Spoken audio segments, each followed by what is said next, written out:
Venezuela में आए 2 बड़े भूकंपों के बाद वैज्ञानिक ने एक चौंकाने वाला खुलासा किया है। भारत के इसरो और अमेरिका की नासा के संयुक्त मिशन निसार सैटेलाइट ने बताया है कि भूकंप के कारण कई जगहों पर जमीन करीब 60 सेंटीमीटर यानी लगभग 2 फीट तक खिसक चुकी है।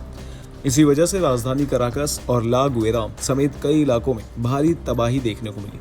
आपको बता दें कि 24 जून को उत्तरी वेनेजुएला में पहले 7.2 तीव्रता का भूकंप आया। इसके सिर्फ 39 सेकंड बाद 7.5 तीव्रता का दूसरा शक्तिशाली भूकंप आया।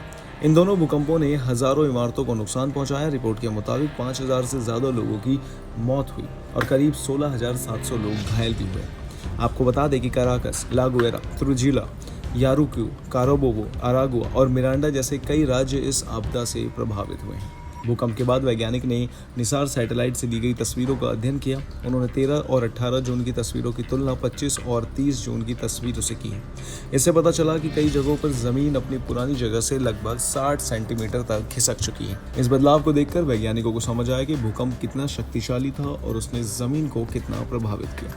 इस अध्ययन के लिए वैज्ञानिकों ने इनसार यानी इंटरफेरोमेट्रिक सिंथेटिक अपर्चर रडार तकनीक का इस्तेमाल किया। यह तकनीक अलग अलग समय पर ली गई सैटेलाइट तस्वीरों की तुलना करती है और ज़मीन में हुए छोटे से छोटे बदलाव को भी पकड़ लेती है। इससे यह साफ पता चलता है कि भूकंप के बाद धरती की सतह कितनी ऊपर, नीचे या दाएं बाएं खिसकी है। यह पहली बार था जब किसी बड़े भूकंप के बाद निसार के अर्जेंट रिस्पॉन्स सिस्टम का इस्तेमाल करके इतनी तेज़ी से ज़मीन में हुए बदलावों का नक्शा तैयार किया गया।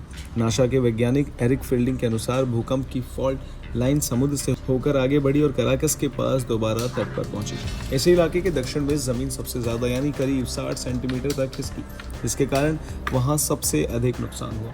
आपको बता दें, वैज्ञानिकों का कहना है कि निसार सैटेलाइट भविष्य में भूकंप, भूस्खलन और दूसरी प्राकृतिक आपदाओं को बेहतर तरीके से समझने में बड़ी मदद करेगी। यह सैटेलाइट पृथ्वी को करीब 40 डिग्री के कोण से देखता है, जिससे ज़मीन के हर तरह के बदलाव की सटीक जानकारी मिलती है। इससे भविष्य में राहत और बचाव कार्यों को और बेहतर बनाया जा सकेगा।